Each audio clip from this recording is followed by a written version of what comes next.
changing out the filter assembly and putting the master filter assembly together will require a clip. The existing filter insert piece needs to look like this. There are some older styles that have a top and bottom perforated steel sheet, but will you be using this and a 12-inch clip. Currently, the banker clips are used like this. These get lost, and just about everybody out there loses them, and they're having to fold, and the filter assembly rests on the weight of the filter. So it's not a good thing to do. It's because when the pump starts, it'll open the flap of the filter, and you're going to get crumbs and debris sucked up directly into the pump, into the lines of the filter unit. So I'm going to go ahead and show you how to assemble everything. Filter, put the insert piece in, line it up. Being when you have a new filter, it'll be tight at first.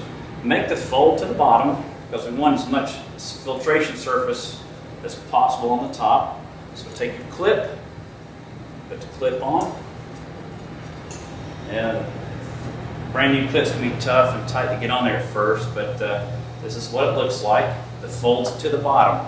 Okay. Then we just put our intake pipe, suction pipe on. Just kind of go around checking your threads, make sure we're flushed and seated here at the bottom. Take your pipe, screw it on.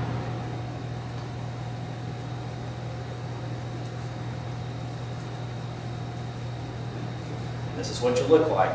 Now we're leaving this part off. Notice this part's no longer needed. This is one more thing to clean. We can get rid of this and no more of these, which these are probably missing anyway. So now we're ready to filter. Let's put this in like this, like we normally would. The cover, typically we'd have a cover on here, but we don't have a cover, so we'll go ahead and put this on the rails. Slide it all the way back in. Line everything up, reconnect.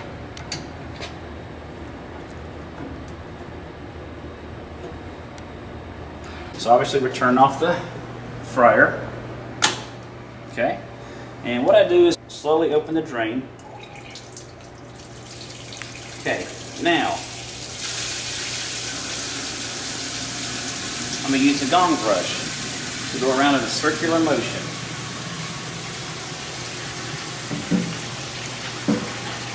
This gets all the particles and gets all the coater and sediment and everything.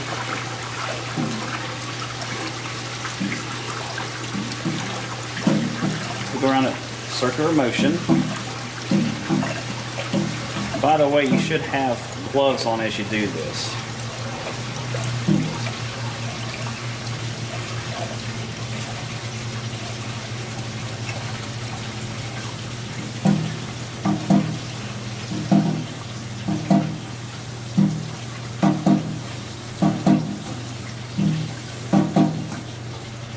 Okay. The other brush we're going to use is the L brush. We're going to use the L brush to go around the coils.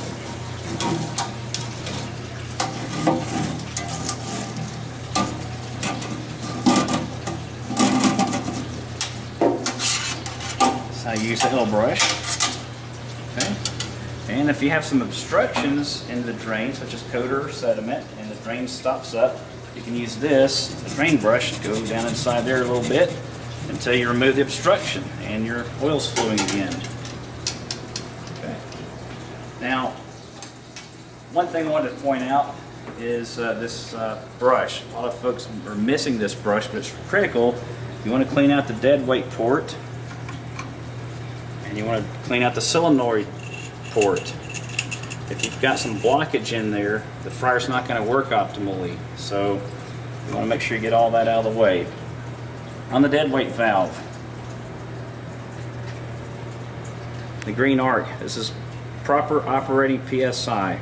Without the dead weight operating efficiently, you're not going to get the pressure. So when the fryer does operate efficiently, all the steam comes out the back end of the hood instead of going back into the oil, creating hydrolysis. Water breaks your oil down. All right, so you'll want to take a rag and remove any carbon or polymers, caramelized polymers off of this. This is the piston. This is the housing. Down inside the housing, you also have a port. Okay, and you stick the brush in there, go all the way back in, remove any obstructions. Okay. Look for the gasket. If you have any cracked or dry rotting gaskets, go ahead and get that replaced. And there's a schedule replacement. Just look that up in accordance with your Henny Penny manual. So once we've cleaned everything, we've gotten a towel or paper towel and wiped out the housing, wiped off the piston, put it back in. It can go, there's no certain way, it just goes in either way. Put everything back together and hand tighten.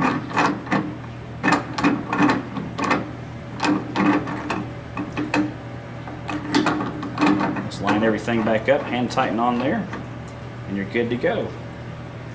And this is what the gasket looks like. So make sure that the gasket is not cracked, frayed. You'll have steam escaping from the sides of the fry pot if you don't have exactly proper gasket sealed. Alright, so now we're going to close this so it doesn't splash, and we're going to start the pump.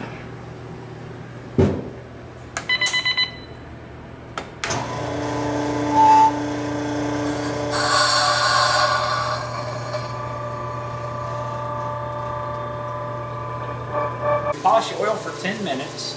Now we're ready to pump the oil back in. All we do is just close the drain. Okay. And the oil's, right now the oil is filling back up. Look how clear that oil is coming back up. That has been filtered through the master fill filter, half of 1 micron. And the pump, you'll notice the pump is humming very nicely. There's no strain, there's no stress on the pump. It's just pumping up pretty quickly. And we'll want to make sure that the oil goes back between these 2 oil lines here. Nice job so far, dude. Looking really good. And as the oil comes up, we're going to let the oil run for just a few more minutes, just to make sure we suck all the oil out of the filter.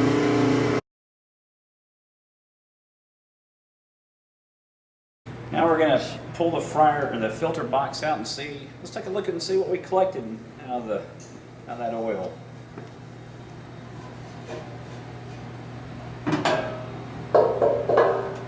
Remove the catch pan.